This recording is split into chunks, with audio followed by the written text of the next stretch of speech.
मातृभूमि के लिए शहीद होने वाले जांबाज सैनिकों के शौर्य और पराक्रम की दास्तान आपने सुनी होगी। आपने सुना होगा कि सैनिक के शहीद होने के बाद कैसे सरकार उसके परिवार का ध्यान रखती है। शहादत के बाद पूरे सम्मान से तिरंगे को कफन बनाकर सलामी देकर अंतिम संस्कार किया जाता है।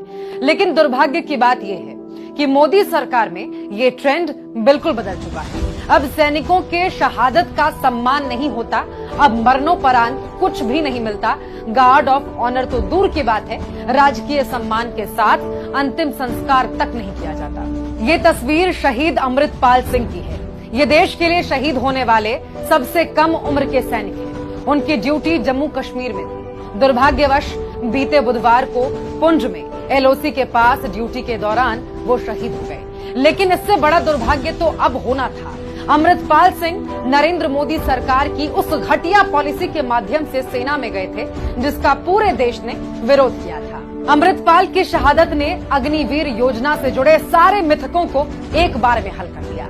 आपको ये सुनकर ताज्जुब होगा कि शहीद अमृतपाल के पार्थिव शरीर को सेना के वाहन से नहीं बल्कि निजी एम्बुलेंस से उनके गांव ले जाया गया।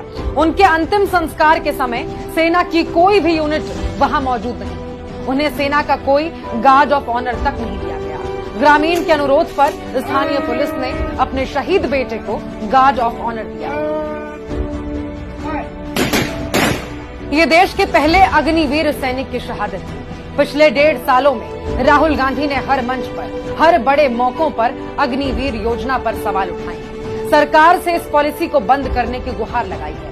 विडंबना यह है कि जब गांव वालों ने गार्ड ऑफ ऑनर और सम्मान पूर्वक अंतिम संस्कार के लिए सरकार से पूछा तो जवाब आया, अग्निवीर में शहीद हुए सैनिकों के लिए ऐसा कोई प्रोटोकॉल ही नहीं है। ये केवल अमृतपाल सिंह की शहादत का अपमान नहीं है बल्कि उन हजारों सैनिकों का अपमान है जो लेह लद्दाख से लेकर जैसलमेर के रेगिस्तान तक, नामका चूक की बर्फीली पहाड़ियों से लेकर देश के कोने कोने में मातृभूमि के लिए मर मिटने को तैयार है। ये शहादत हर उस भारतवासी के ऊपर कर्ज है जिसकी रक्षा के लिए अमृतपाल सेना में गए थे। बस विडंबना यह है कि नरेंद्र मोदी की सरकार ने अग्निवीर जैसी घटिया योजना लाकर पहले तो सैनिकों को कॉन्ट्रैक्ट पर रखा, नौकरी की सीमा घटाई, सैलरी घटाई और अब शहादत के बाद भी सम्मान नहीं मिलता। ये वही लोग हैं जो चुनावों में सैनिकों की शहादत पर वोट मांगते फिरते हैं। ऐसे बेशर्मों को अब पहचान लीजिए, ये किसी के सगे नहीं है। ये बस सत्ता की मलाई खाने आए हैं,